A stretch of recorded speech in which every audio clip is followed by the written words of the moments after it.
Baracari bake bagomba kuza bose tukaza kwifatikanya tukagwanya umwanzi. Message y'urubyiruko. Ngwino sasa. Nenda mutyabantu abari mu Uganda kandi nimbeta munonga okwatanisa aha burungi bwo mwiraguju kureba ngo twagumantika kandi turonto kwatanagana umukurwanisa abinazi. Uyu warakize. None reka asoze tubwire ibyo arimo kuvuga. Sibyo? Komeza. Go ahead.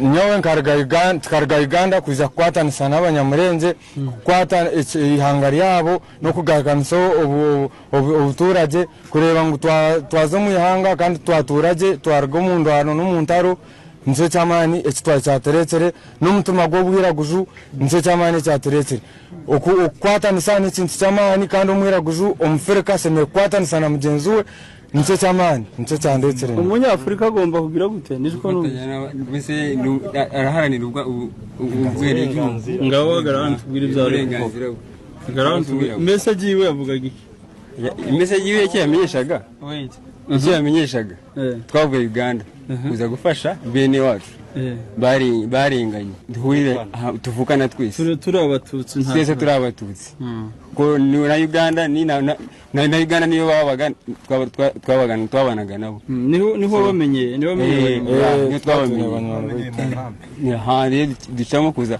kubafasha nkuko natwe niri abaye inshuti zacu kandi tuvukana nabo. Tuzobaha bashiki bacu mu bashaka nta kibazo abagore wowe barabafite abanyago bafite wowe ntawe ufite bazagushakira umukobwa w'inzobe gasongo. Gasongo ndatekereza ko ninde muntu ufite indi message hano yumva yabwira urubyiruko. Drone ntaravuga uyu yavuze message ku rubyiruko rwose rw'abanyamurenge. Wa mukobwa yagiye ari umukobwa wari uri hano bakwemwe uniform. Arakoze cyane Bonfils, turagushimiye kuba wageze hano ukadusura, turabyishimiye. Hanyuma message twotanga turabwira urubyiruko rwose aho rw'abanyamurenge mu mahanga, turi mu bihugu byinshi ubunyine Kenya, Burundi, Rwanda, Uganda. Abasore bose aho bari bagomba kubiziyumva ngo kuko nta bitareba cyane kuryo yavuze ngo abanyabisirimba abantu bo mu gisirimba niyo bananiranye.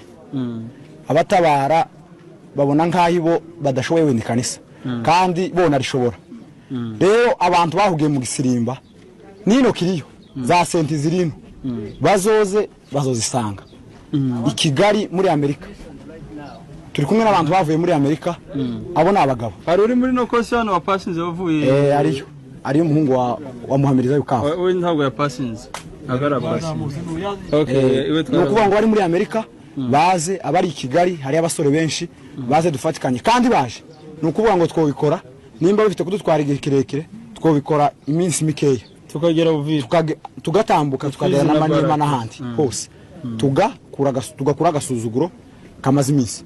Rero jeunesse yose ahiri itwumva n'ubwishoboye yose ufite imbaraga kuko nabonye abagabo batabaye hano hari abasaza b'imyaka hafi 70-60 bari hano, ariko wowe umusore ufite imyaka 30 uraryamye muri Kenya no gusirimba mu gitondo ugasirimba nimugoroba bizabidutukisha. Rero abantu bose aho bari bagomba kwitabira intambara tukayirwana nk'abatazosubira kurwana yindi tukikura mu gasuzuguriro. Murakoze cyane. Okay, kadutanga message natwe ntoya ngira hano ngo ntagara hano uvuge mu ncamake dusoze. Iyo ndatanga message je banita Rwanza navuye muri Kenya Kayole. Ndatanga message ntoya ariko nini kubayiheza agaciro. Turasaba abasore bose bari mu bihugu bine hafi ibindi ziba makumugani y'abaswahi